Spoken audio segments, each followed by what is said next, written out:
डर एक साया यूट्यूब चैनल में आपका स्वागत है। इस यूट्यूब चैनल पर आपको देखने को मिलती है डरावनी और भूतों की सच्ची घटनाएं। तो दोस्तों, आज की हमारी कहानी एक पुष्पा मूवी से जुड़ी है। तो ये कहानी सिर्फ मनोरंजन के लिए बनाई गई है। तो चलिए बिना किसी देरी के कहानी को शुरू करते हैं। राजेश्वर अपने ऑफिस के छुट्टियों पे कहीं घूमने के लिए जाना पसंद करता है। अकेले वो घर में रहकर क्या करता, इसलिए राजेश्वर घूमने के लिए हैदराबाद चला गया। लेकिन राजेश्वर का घर तो बिहार पटना में था। वैसे तो बिहार में कुछ ज़्यादा ही भूतों के बारे में लोग बातचीत करते हैं और बिहार में कुछ ज़्यादा ही भूतों की घटनाएं होती रहती है। ये सब बातें छोड़कर राजेश्वर घूमने निकल पड़ा। हैदराबाद, जो कि एक मशहूर और हाईटेक सिटी के नाम से भी जाना जाता है, और हैदराबाद में एक मशहूर फिल्म सिटी जिसका नाम है रामोजी फिल्म सिटी। राजेश्वर उसी जगह पर किसी कॉलोनी में रहने गया। करीब 2 महीने बाद राजेश्वर को मालूम पड़ा कि पुष्पा नाम का एक साउथ मूवी आने वाला है।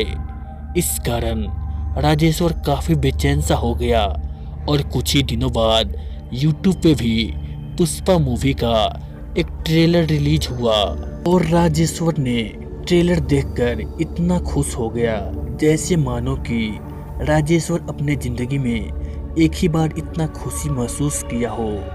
और तो और राजेश्वर फिर प्लान बनाया कि अभी मैं यहाँ से नहीं जाऊँगा तो पुष्पा मूवी ही पूरा देखकर, और कुछ ही दिनों बाद हैदराबाद में किसी सिनेमा हॉल में पुष्पा मूवी लगा हुआ था।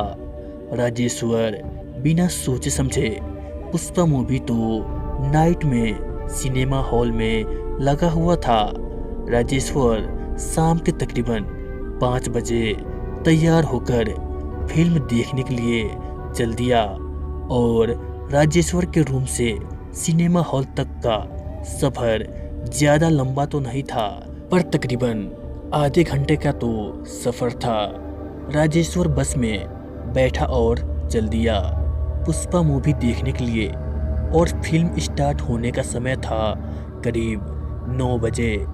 राजेश्वर सिनेमा हॉल में तकरीबन 8:30 बजे, और सिनेमा हॉल में इतना भीड़ था कि पूछो ही मत। करीब आधे घंटे बाद जब मैं फिल्म देखने गया और कुछ घंटों में फिल्म ख़त्म हुआ, और राजेश्वर फिल्म देखकर काफ़ी खुश था। कुछ घंटों में वहाँ से सभी लोग अपने अपने घर के लिए चल दिए। राजेश्वर नया था, इसलिए वो सोचा कि क्यों न इधर उधर थोड़ा घूम लिया जाए। लेकिन रात में तो घूमना नहीं चाहिए था, पर क्या करता, मन ही ऐसा था।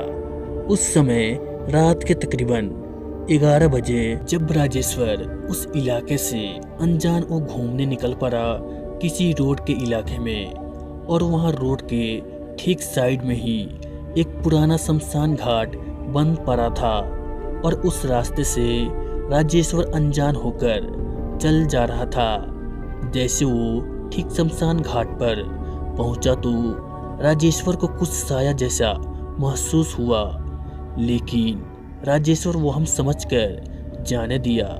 तभी अचानक से राजेश्वर को कुछ आवाज़ें सुनाई दी, जैसे कि किसी लड़की के चीखने की आवाज़ हो। दरअसल कुछ सालों पहले वहाँ उसी रोड पर एक लड़की को जिंदा शमशान घाट में ही कुछ गुंडे जिंदा जला दिया था।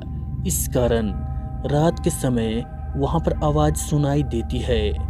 तभी राजेश्वर वहाँ से भागा मेन हाईवे के रोड पर दौड़कर पहुँचा। रात के तकरीबन 12 बजे एक गाड़ी वाला ठीक वहाँ से गुजर रहा था। राजेश्वर को बीच सड़क पर देखकर गाड़ी वाला अपना गाड़ी रोककर राजेश्वर से पूछा, अरे भाई क्या हुआ, इतना हांफते हुए कहाँ से आ रहे हो? तभी गाड़ी वाला राजेश्वर को अपनी गाड़ी में बैठा लिया और राजेश्वर ये सब बातें बताई।